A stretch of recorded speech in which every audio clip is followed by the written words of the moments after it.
സുരക്ഷിത് മാർഗ് പദ്ധതിയുടെ ഭാഗമായി പൊതുജനങ്ങളെ ബോധവൽക്കരിക്കുന്നതിന് വേണ്ടി നാഷണൽ ഹൈവേ 66 മുന്നിൽ തളിക്കുളം GVHS സ്കൂളിലെ റോഡ് സുരക്ഷാ ക്ലബ്ബും SPCയും സംയുക്തമായി വാഹനയാത്രക്കാർക്ക് ലഘുലേഖ വിതരണവും ബോധവൽക്കരണവും നൽകി. നിയമമനുസരിച്ച് യാത്ര ചെയ്യുന്നവർക്ക് മധുരം നൽകി. പ്രധാനാധ്യാപിക അബ്സത്ത് ഉദ്ഘാടനം ചെയ്തു. Program coordinator KJ Premkumar, RM Simson എന്നിവർ നേതൃത്വം നൽകി.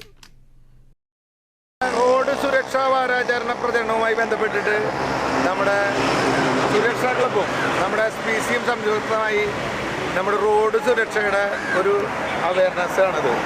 നമ്മൾ നന്നായി സീറ്റ് ബെൽറ്റ് ധരിച്ചവർ, അതുമാതിരി തന്നെ ഹെൽമെറ്റ് ധരിച്ചവർക്കൊക്കെ നമ്മൾ കൈ കാട്ടി നമ്മുടെ ഒരു മിഠായി അവർ സന്തോഷം പങ്കുവയ്ക്കും.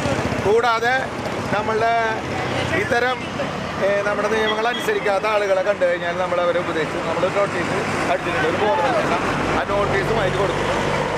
ഇതിപ്പോൾ നമ്മൾ ഈ 2 മാസങ്ങളായിട്ട് തുടർന്ന് വരുന്ന ഒരു പരിപാടി കൂടിയാണ്.